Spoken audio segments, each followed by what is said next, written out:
প্ৰথমে আপোনালোকক এজন ট্ৰাক চালকৰ বক্তব্য শুনাই লৈছোঁ। তো হোমগাৰ্ডে সাইড কৰি দিলে, MBI আহি কেনে ফটো উঠাই মেছেজ আহি আছে মোবাইলত 15,000 20,000কে ফাইন।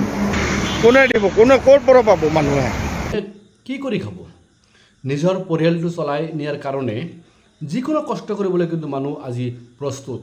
উপাৰ্জন কৰি খাব লাগিব, মানুহতো চুৰি ডকাইতি কৰি খাব যোৱা নাই। যিবিলাক মানুহে কষ্ট কৰি গাড়ী চলাই খাওক, শ্ৰমিক হিচাপে নিয়োগ খাওক বা চাকৰিজীৱী হওক, সকলোৱে কিন্তু নিজে নিজে কষ্ট কৰি কিন্তু তেওঁলোকে পৰিয়ালসমূহ পোহপাল দি আছে। এই যে ট্ৰাক চালকৰ কথাবোৰ আপোনাক শুনিলে, পুলিচে এই ট্ৰাকসমূহ এক ছাইডত ৰাখিবলৈ নিৰ্দেশ দিছিল। তাৰপিছত লাইন পাতি ট্ৰাকসমূহ ৰাস্তাৰ কাষত থিয় কৰাই ৰাখিছিল। ৰাস্তাৰ কাষত পুলিচে থিয় কৰাব দিছে কাৰণে কিন্তু সেই ট্ৰাকসমূহ ৰাখিছে বুলি তেওঁলোকে মন্তব্য কৰিছে। এয়া কিন্তু আমাৰ কোনো ব্যক্তিগত ইয়াত কোনো কথা নাই বা ব্যক্তিগত কোনো মতামত আমি দাঙি ধৰা নাই। ট্ৰাক চালকে যি মন্তব্য প্ৰকাশ কৰিছে তাৰ আধাৰত আমি কিন্তু এই ভিডিঅ'টো বনাই আছোঁ। ট্ৰাক চালকজনে স্পষ্টভাৱে ভিডিঅ' আকাৰে কৈ আছে যে পুলিচে গাড়ীসমূহ ৰখাব দিছে, তাৰপিছত অট'মেটিকেলি ফাইন আহিছে 15,000 20,000 এনেকৈ মেছেজ আহিছে ফাইনৰ। এই যে ক্ষুদ্ৰ ট্ৰাক চালক, তেওঁলোকে ক্ষুদ্ৰ এটা ক'বলৈ গ'লে তেওঁলোকে সামান্য এটা উপাৰ্জন কৰি খাই আছে। মানুহৰ যিবিলাক ট্ৰাকৰ মালিক তেওঁলোকেও কিন্তু মোটা অংকৰ কিস্তি দিব লাগে মাহেকীয়া হিচাপে। সেই যে ফাইনেন্স কোম্পানীৰ পৰা ঋণ লৈ মানুহে ট্ৰাকসমূহ কিনিছে, তেওঁলোকে মোটা অংকৰ এমাউণ্ট কিন্তু ইনষ্টলমেণ্ট হিচাপে প্ৰত্যেক মাহত ফাইনেন্স কোম্পানীক দিব লাগে। কাৰণ কোনেও কিন্তু ট্ৰাকসমূহ ইমান লাখ লাখ টকা দি কোনেও কেছ পইচা দি কিনিব নোৱাৰে। যদি তেওঁলোকৰ সুদ আকাৰে তেওঁলোকে মাহেকীয়া কিস্তি দিব লাগে, তেওঁলোকে ক'ৰ পৰা দিব? ইনকাম কৰিলেহে দিব পাৰিব। আৰু যদি এনেকৈ ৰাস্তাৰ কাষত থিয় হোৱাৰ কাৰণেই 15,000 20,000 টকাকৈ তেওঁলোকৰ মোবাইলত মেছেজ আহে ফাইন বুলি। এতিয়া আহোঁ মূল প্ৰসংগলৈ।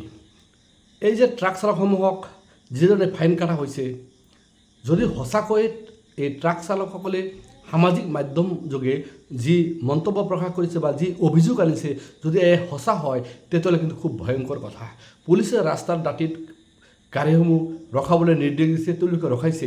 তাৰপিছত যদি অট'মেটিকেলি তেওঁলোকে প্ৰকাশ কৰা মতে তাত পৰিবহণ বিষয়াই আহি তেওঁলোকক ফাইনসমূহ কাটিছে। যদি এই অভিযোগ সঁচা হয়, মোৰ এই ভিডিঅ'টোৰ জৰিয়তে মুখ্যমন্ত্ৰী ডাঙৰীয়াৰ হস্তক্ষেপ কামনা কৰিছোঁ, লগতে পৰিবহণ মন্ত্ৰীৰ হস্তক্ষেপ কামনা কৰিছোঁ। কাৰণ অভিযোগ সঁচা হ'লে কিন্তু মানুহৰ যি কষ্ট, এই কষ্ট কৰি তেওঁলোকে দিনে নিশাই ট্ৰাকসমূহ বা গাড়ীসমূহ চলায়, তাৰপিছত টকা উপাৰ্জন কৰে।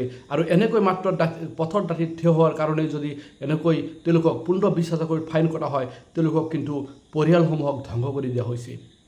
এই ভিডিঅ'টো যদি পুনৰবাৰ মই অসমৰ পৰিবহণ মন্ত্ৰী আৰু মুখ্যমন্ত্ৰী ডাঙৰীয়াক স্পষ্টভাৱে আহ্বান জনাইছোঁ, আপোনালোকে বিষয়টো অতি সোনকালে সূক্ষ্মভাৱে তদন্ত কৰাৰ ব্যৱস্থা কৰক। যদি পুলিচ বিষয়াসমূহ দোষী হয়, দোষী পুলিচ বিষয়াৰ বিৰুদ্ধে কিন্তু শাস্তিৰ ব্যৱস্থা গ্ৰহণ কৰিব লাগে। কাৰণ ট্ৰাক চালকসকলে কিন্তু ভয়ংকৰ অভিযোগ আনিছে। মোৰ এই ভিডিঅ'টো আপোনালোকে বেছি শ্বেয়াৰ কৰক, যাতে অসমৰ মাননীয় মুখ্যমন্ত্ৰী DGP মহোদয় লগতে পৰিবহণ মন্ত্ৰী ডাঙৰীয়াৰ কাণত পৰে। তেতিয়াহ'লেহে আপোনালোকে শ্বেয়াৰ কৰে, যদি ভিডিঅ'টো যদি ভাইৰেল হয় তেতিয়াহ'লে তেওঁলোকৰ দৃষ্টি আকৰ্ষণ হ'ব। তাৰপিছত নিশ্চিতভাৱে যিবিলাক দোষী বিষয়া তেওঁলোকৰ বিৰুদ্ধে চৰকাৰে বা প্ৰশাসনে শাস্তিৰ ব্যৱস্থা কৰিব পাৰিব। শেষত এটা কথাই ক'ম, প্ৰত্যেককে অন্ততঃ সামান্যভাৱে তেওঁলোকে যি ইনকাম কৰি খাই আছে, তাত যাতে এনেকৈ ষড়যন্ত্ৰমূলকভাৱে কোনো ব্যৱস্থা কৰা নহয়। ষড়যন্ত্ৰমূলকভাৱে যদি তেওঁলোকৰ ইনকাম কৰা খোৱাৰ চ'ৰ্চটোত যদি বাধা দিয়া হয়, সেই পৰিয়ালসমূহ কিন্তু আৰ্থিকভাৱে জৰুলা হৈ পৰিব। কাৰণ সেই পৰিয়ালসমূহ আৰ্থিকভাৱে জৰুলা হ'ল মানে অসমৰ আৰ্থসামাজিক ব্যৱস্থাটো কিন্তু দুৰ্বল হৈ পৰিল। কাৰণ দুখীয়া মানুহৰ সংখ্যাই বেছি। কোনোবাই কাম কৰি খাই আছে, গাড়ী চলাই খাই আছে, তেওঁলোকৰ যদি এইদৰে হাৰাশাস্তি কৰা হয়, খুব কিন্তু দুখ অনুভৱ হয়। কাৰণ দুখীয়াৰ যদি দুখ চৰকাৰে নুবুজে, দুখীয়াৰ দুখ যদি প্ৰশাসনে নুবুজে, তেতিয়াহ'লে এইটো ডকাইতিৰ নিচিনা কাণ্ড হৈ যাব। এই যিটো কাণ্ড কৰিছে যদি সঁচা হয় অভিযোগ, ডকাইতকৈ কিন্তু ভয়াৱহ ঘটনা সংঘটিত হৈছে। শেষত এটা কথাই ক'ম, আপোনালোকে মোৰ ভিডিঅ'টো বেছি শ্বেয়াৰ কৰক আৰু আপোনালোকে মন্তব্য প্ৰকাশ কৰক। যদি এই অভিযোগ সঁচা হয় তেতিয়াহ'লে সেই দোষী বিষয়াসকলৰ বিৰুদ্ধে চৰকাৰে কি ব্যৱস্থা গ্ৰহণ কৰা উচিত, আপোনালোকে কমেণ্টৰ যোগেদি নিজৰ মতামত প্ৰকাশ কৰক।